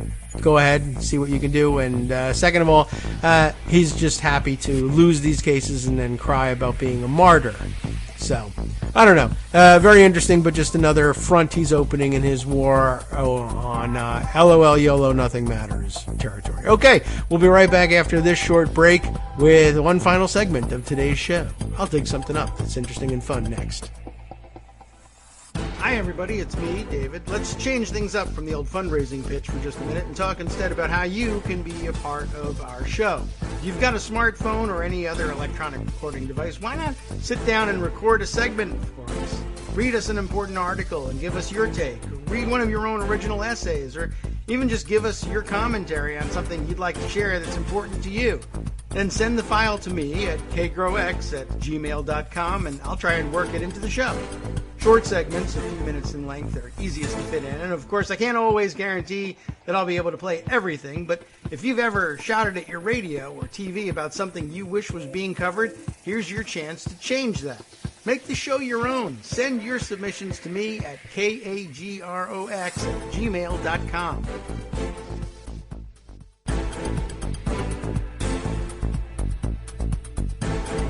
All right, welcome back now to the Kagro in the Morning Show here on Netroots Radio. I told you I was going to dig something up.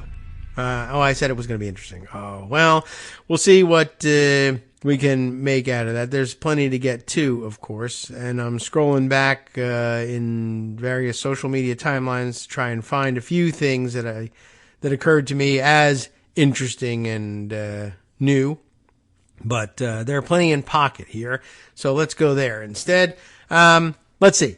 Which one should I do first? Oh, I don't know. Well, let's try, first of all, I guess we'll put on the record something that we probably won't read through today because it's a huge, long, investigative piece, but needs to be mentioned. It was mentioned in the Morning Post today.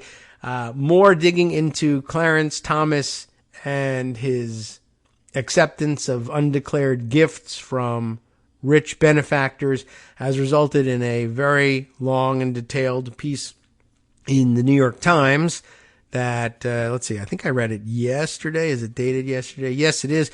Where Clarence Thomas entered an elite circle and opened a door to the court.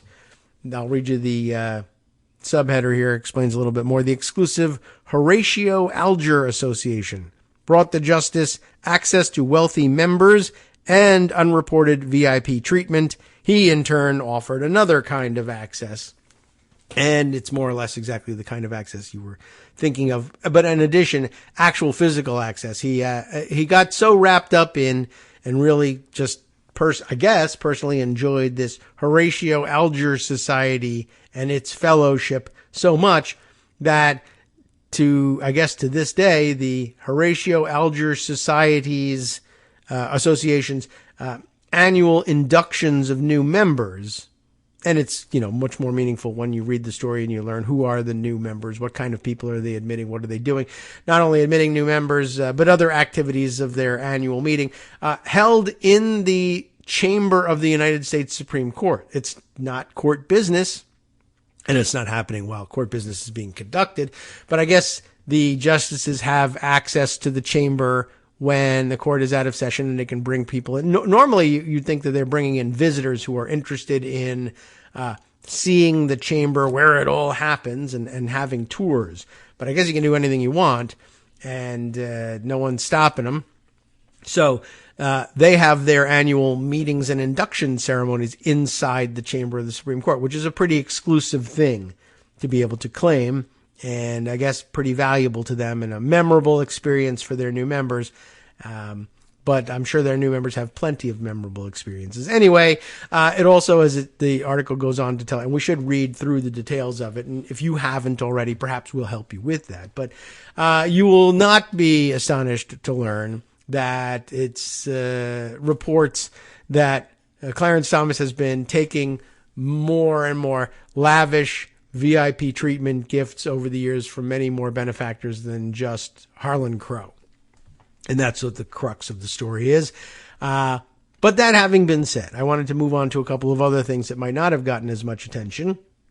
And let's see. One of them was, this will be I think a good supplement to what we were discussing last week about, Judge, what's his name? Doughty's, injunction against the federal government from speaking to the social media platforms last week. And I think we did an awful lot covering just how ridiculous that was. But this is a new and interesting and important and necessary angle on that action. This is in the Washington Post. Let's see if I can get the names here. Kat Zakruski, Naomi Nix, and Joseph Men are the writers on this piece. Social media injunction unravels plans to protect 2024 elections. I'm sure this must have occurred to you as a possible outcome from this injunction if it stands. And remember, it's already being appealed. But, they're limited in the amount of time they have to make sure that this thing is flushed permanently before the election. Civil rights groups warn limits on government contacts could be a boon for election lies ahead of the biggest election year the internet age has seen. It's always the biggest something someone has seen, but okay. A July 4th injunction that places extraordinary limits on the government's communications with tech companies undermines initiatives to harden social media companies against election interference, civil rights groups, academics, and tech industry insiders say. After companies and the federal government spent years expanding efforts to combat online falsehoods in the wake of Russian interference on the platforms during the 2016 election, the ruling is just the latest sign of the pendulum swinging in the other direction. This really shouldn't be about pendulums, though. It should be about bulldozers, but unfortunately, it's cast in pendulum terms. Tech companies are gutting their content moderation staffs. Researchers are pulling back from studying disinformation, and key government communications with Silicon Valley are on pause amid unprecedented political scrutiny.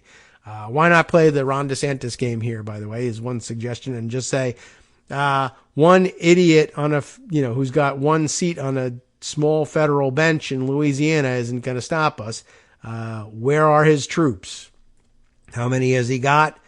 None. All right, we're moving forward. Let him send the marshal of the court of the Western District of Louisiana to stop us. With voting in the 2024 primaries just months away, tech companies also are facing new election threats as leaps in artificial intelligence give bad actors new tools to create fake videos, photos, and ads. And by the way, it's in many cases these large players and platforms in online media who are providing them with those tools, but okay. Amid that rapidly changing social media landscape, civil rights groups say U.S. District Judge Terry A. Doughty's order will be a boon for election lies. As the U.S. gears up for the biggest election year the internet age has seen, we should be finding methods to better coordinate between governments and social media companies to increase the integrity of election news and information, said Nora Benavides, the senior counsel at Free Press, a digital civil rights group. Just to link back to something that Greg was saying before, it's interesting that Threads would make a conscious decision to announce that they weren't going to be concentrating on news, and I guess news and politics.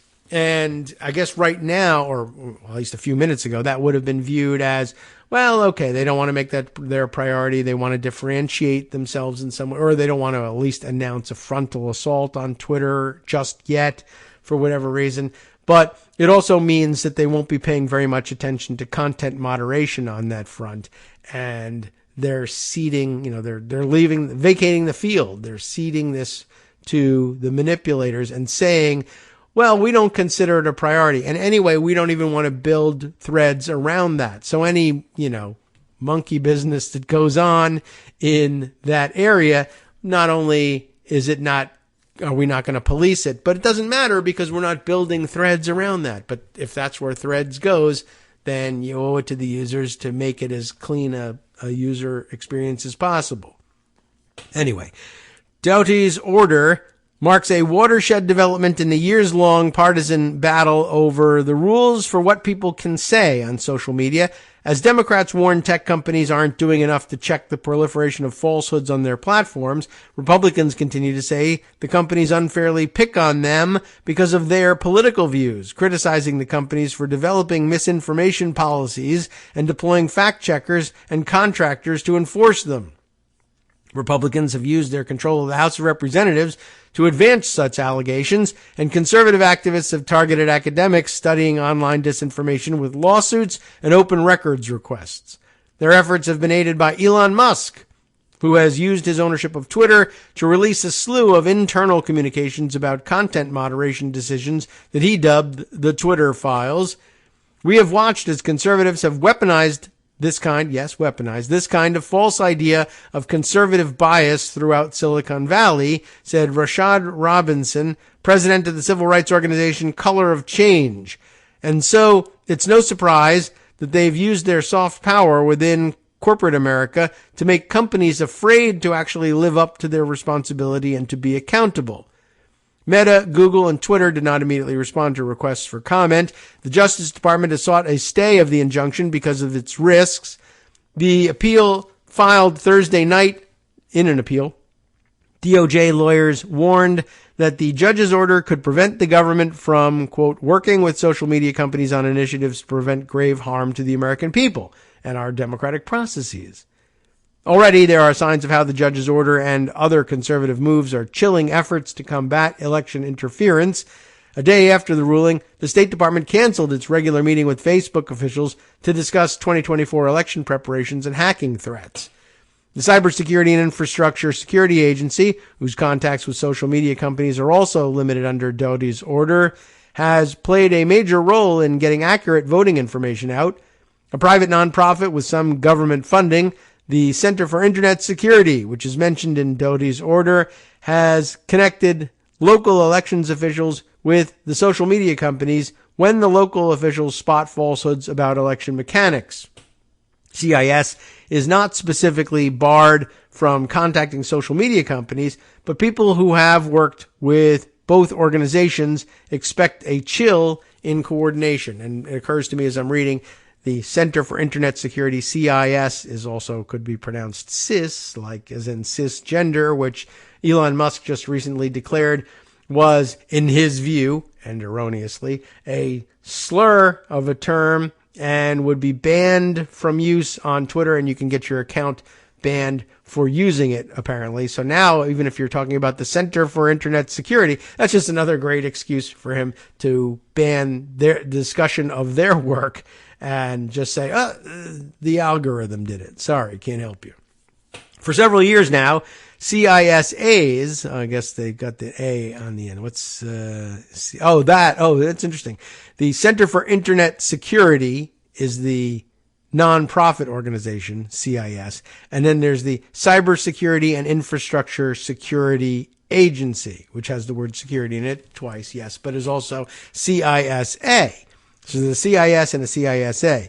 For several years now, CISA's productive working relationship with election officials and social media platforms has been an essential part of tamping down false rumors that can impact the public's participation in election processes, said Eddie Perez, a former Twitter director of product management who led a team on civic integrity and similar issues.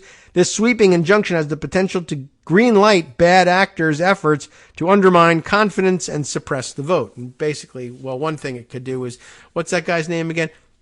Jacob Wohl, who I guess apparently, didn't we read? He's still not in jail, I think, but he's getting closer to landing himself in jail. But I guess this injunction means everything up to and including and other things beyond this that we haven't yet imagined, that Jacob Wall can stroll onto social media and say, everybody remember that if you encounter long lines at your polling place this year, you can vote on Wednesday if you want to.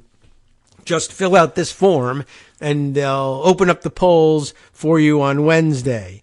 And who knows what the hell happens. That sort of voter suppression happens all the time. Stupid tricks that are supposed to fool people into believing they can turn around and go home rather than cast their vote. And if a local government official sees this, or federal government official sees this and alerts Twitter to it, it's now a violation, technically, a violation of this judge's order, possibly, and they could find themselves in trouble if anybody can find the power to enforce this idiot judge's injunction. And maybe they just don't do that. Maybe it just doesn't happen. I don't know. But this is the sort of problem it creates. You can go out and lie and tell people that the election is the week after. If you don't fall for the Wednesday thing, you tell them it's the second, the next Tuesday or something like that, and spot it, and you just have to let it sit there because some judge is idiot enough to tell people that I'll make it illegal for you to correct that misinformation because you hate Republicans. All right, that sounds rather dumb. Doughty included some exceptions that appeared to acknowledge that, yes, restricting the government's communications with the tech industries could exacerbate national security threats. His injunction permits communications between the government and the companies to discuss illegal voter suppression on foreign interference in elections. But I guess then you have to leave it to Judge Doughty here to say whether or not this particular instance of telling people that voting is happening next Tuesday is illegal in his view. We'll see. But it's not always immediately clear if disinformation on a site is originating from a foreign actor, and it could result in the government being extra cautious and only sharing threats with the tech industry when they're positive they originate from people abroad, said Katie Harbath, a former public policy director at Meta, although I think that too is a misreading of things. The injunction permits communications to discuss illegal voter suppression or foreign interference, not illegal voter suppression, as I originally made the mistake almost of reading it, illegal voter suppression from foreign interference. It can be either or both things. But does that put us back to where we were in 2016, Harbath asks. The scrutiny from conservatives is also affecting how tech companies are talking with one another about potential disinformation threats, according to a former tech industry employee who spoke on condition of anonymity, of course, for fear of harassment and concern about discussing confidential interactions between companies. That's as much an issue now as getting in trouble with your company. Someone will harass you from, I guess I could probably venture a guess which side they're from if they're bothering to harass you about talking about ways to tamp down on misinformation. But that, of course, would be showing a anti-conservative bias. I'm biased against conservatives because I keep pointing out that they keep doing this. That's not a bias. That's just reality. Following the revelations of disinformation during the 2016 election, officials from Twitter, Facebook, Google, and other social media companies began regular contacts to discuss election threats. Details of those communications have become public, opening up tech employees to harassment. Now, people are wary of having those conversations, the person said. Academic researchers were reeling from the injunction and still sorting out how to respond to it. The order placed new restrictions on communications between key U.S. government agencies and academic institutions studying online disinformation, including the Election Integrity Partnership, an initiative led by Stanford University and the University of Washington that in past elections tracked election disinformation. There's no version of us being able to do our job or other versions of the field of trust and safety without being able to communicate with all the stakeholders, including government and including industry, said a leading researcher on extremism and foreign influence who asked not to be named due to the ongoing litigation. The order comes as a series of conservative lawsuits and records requests are already vexing academics doing social media work. Evelyn Duick, assistant professor at Stanford Law School, said it's difficult to quantify the impact of the litigation and investigations on social media researchers, but that it is undoubtedly making people think twice before working on these issues. The First Amendment is supposed to protect against exactly this problem, that people will just shut up because they're worried about bad consequences or think it's just not worth the hassle, she said.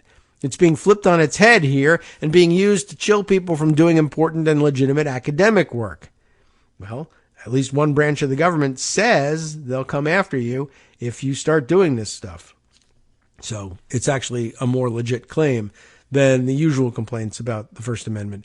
Tech companies have also cut back on content moderation initiatives in recent months. Under Musk, Twitter unwound programs intended to limit the spread of misinformation and fired many employees working on content moderation. Meta, the parent company of Facebook and Instagram, and I guess now Threads, has also laid off significant swaths of its workforce, including employees who worked on trust and safety. The order's focus on the government also distracts from badly needed attention on how the companies are acting on their own, advocates say. While we're covering the issue of how the government can or cannot engage with big tech, we're not talking about big tech failing to do its job of moderating lies, Benavidez said. Meanwhile, companies are releasing new products that could be abused to spread disinformation. The day after the ruling, Meta launched its Twitter competitor Threads, which attracted more than 70 million signups in 48 hours.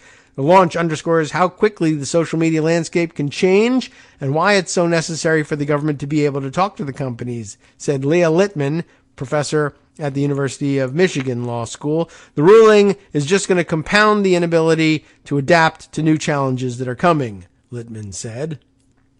And quite rightly so. All right, got a few more minutes here and can add a couple more stories. Let me add this one here, which I thought was interesting. Philip Bump had the other day, and then if we get a chance, expand on his point just a little bit.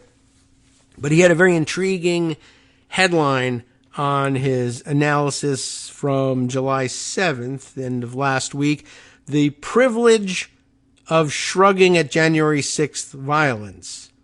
And I thought the use of the word privilege here was gonna go here, but then it ended up not going here. You'll see what we're talking about here. But this is his description of this privilege of shrugging at January 6th violence.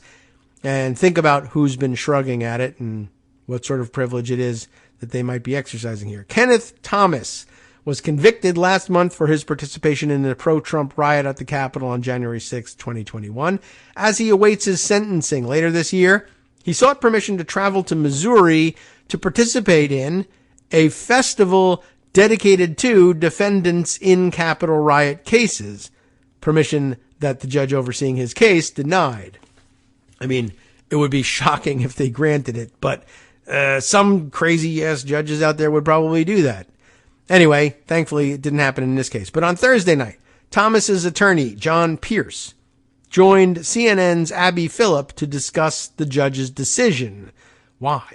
With which he predictably disagreed. Why you would host such a person, I have no idea. There really should be no question whatsoever about that decision. But I guess Abby Phillip thought that it would make for exciting and compelling television. But over the course of the conversation, Pierce made a broader point about the events of that day, that January 6th was not the violent event that so many have argued. Sure, let's gaslight ourselves. January 6th was a very complex event, Pierce told Phillip. There were a lot of people who engaged in various kinds of conduct, including smearing feces on the wall. Probably not what he was going to bring up. But anyway, Mr. Kenneth Joseph Thomas was found not guilty of engaging in violence on the Capitol grounds. This is true. The verdict form shows that Thomas was instead convicted on 4 counts of assaulting, resisting, or impeding certain officers, and disorderly or disruptive conduct in a restricted building or grounds, but not engaging in physical violence in a restricted building or grounds. What Thomas engaged in, Pierce argued, didn't constitute violence, but a defense of his fellow protesters. So one, it's an interesting tack to take in terms of spin on what you did. But here's where I thought the privilege of shrugging at violence really could have gotten into something much more interesting, and it just doesn't in this in this article, and you can see it coming. Even his excuse, well, it wasn't violence against police. I was defending my fellow protesters. Listen to this. He was there to protect other people, Pierce claimed. There is very clear evidence that there was excessive force by police officers. Can't believe it. And he was trying to assist an elderly person who was being beaten by batons when he was on the ground. Here, he's referring to one of the moments described in the Justice Department's criminal complaint against Thomas. Body camera footage, it asserts, showed that even after law enforcement officers pushed him back, Thomas returned at least twice to punch or strike the officers with his fist and forearm. Thomas continued to attack law enforcement this way or attempt to push them back for at least 25 seconds straight, which, again, it doesn't sound like much, but in the courtroom, when you tick off those 25 seconds, it really begins to mean something. But you don't even need to do that. What he's talking about is, well, yeah, I wasn't engaged in violence. I was engaged in punching police officers. Well, that's very different. But also, and it just doesn't get discussed in here, which is amazing, especially given Abby Phillips conducting the interview, but also that Philip Bump doesn't say it out loud here either. Yeah, if you look around after a protest, the jails are full of people who make exactly the same claim all the time. Medics at these rallies or people who go to these protests all the time will tell you they're constantly trying to stop the cops from beating somebody who's already been beaten unconscious or is already, helpless on the ground, and they get hit themselves. And if they swing back at cops while they're doing it, guess what? They're under arrest for assaulting a police officer. Sorry. And then, of course, then they call you a violent felon for doing it. It's an amazing thing that, what kind of privilege is it? It's generally a white privilege. And in this case, the very same white people who are usually screaming to lock them up and throw away the key when you hit a police officer at a Black Lives Matter rally because they were beating someone who had already been beaten unconscious on the ground. No mercy for them, but for you, it's a viable defense. You shouldn't even really be in court at all. They shouldn't even be able to drag you into court to make you offer up a defense. This is an outrage, a miscarriage of justice, a violation of the Constitution.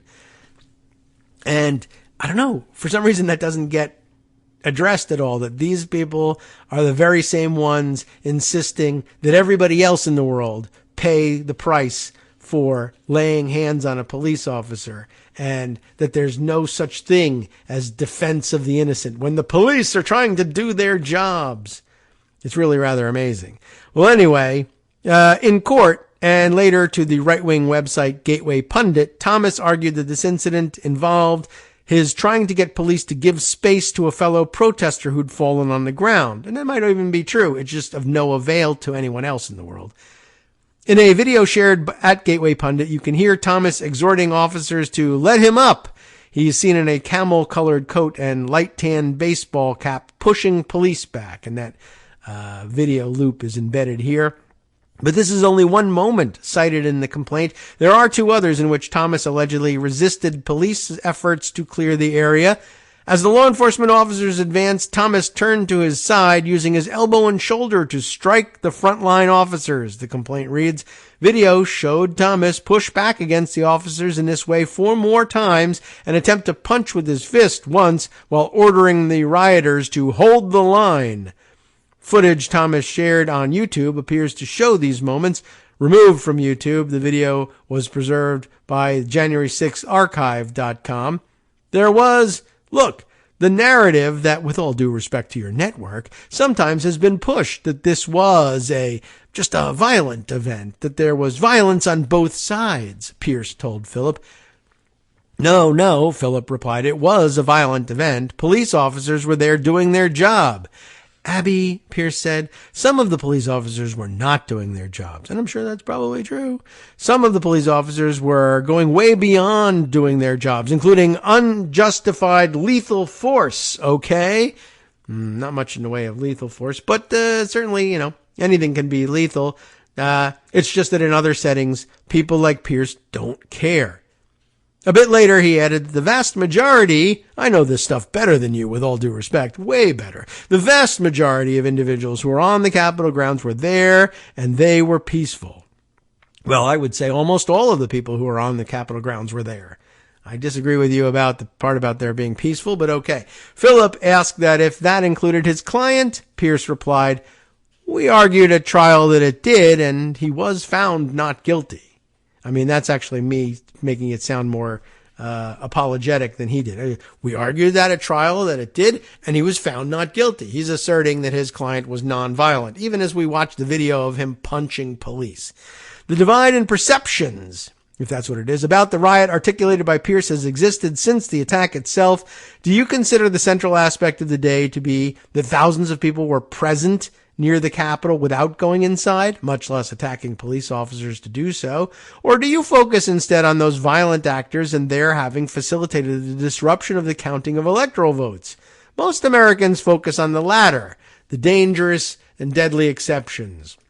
I'm way behind on getting the hell out of here for Justice to pick up the ball and run with it for the rest of the day. But that's the basic idea. I don't think we're going to be able to conclude the entirety of the article, but it's quite amazing, really. Although there is really something else interesting at the bottom of it. They do sort of, he does, Philip Bump acknowledges by saying that the protesters here thought the police should side with them, probably because they saw the police as siding with them in general. Wink, wink. This was the Back the Blue / Blue Lives Matter team, the ones President Donald Trump would recognize to applause at his campaign rallies. But here, they're siding with the left. And then, of course, there's this little tidbit down at the bottom here. At another point in the video that Thomas uploaded to YouTube, someone near him in the crowd can be heard shouting, "This is a peaceful protest," the voice says. Antifa's causing the problem. Even at that moment, in their minds, it wasn't their fault. An interesting article. There's a little bit more to it. I encourage you to read it. But more than that, I encourage you to stay tuned for the West Coast Cookbook and Speakeasy. Next, with Justice Putnam bringing you his roundup of news from around the country and around the world. Starting, as it happens, with what's he got to say? It's Trump's House of Representatives and Kevin McCarthy is just living in it. That's probably true. Then, what's up next? For years, the mayor of an Oregon coast city has posted racist, homophobic, and violent memes on a Facebook group for law enforcement. You have been listening to Kagro in the Morning with David Waldman. On the other hand, a federal judge found Washington State in contempt for not providing services to mentally ill people in jails. And with pregnancy-related deaths soaring in the states and across the nation, Idaho disbanded its Maternal Mortality Review Committee. The exact right time for disbanding something like that, because it seems they're idiots there. Stay tuned.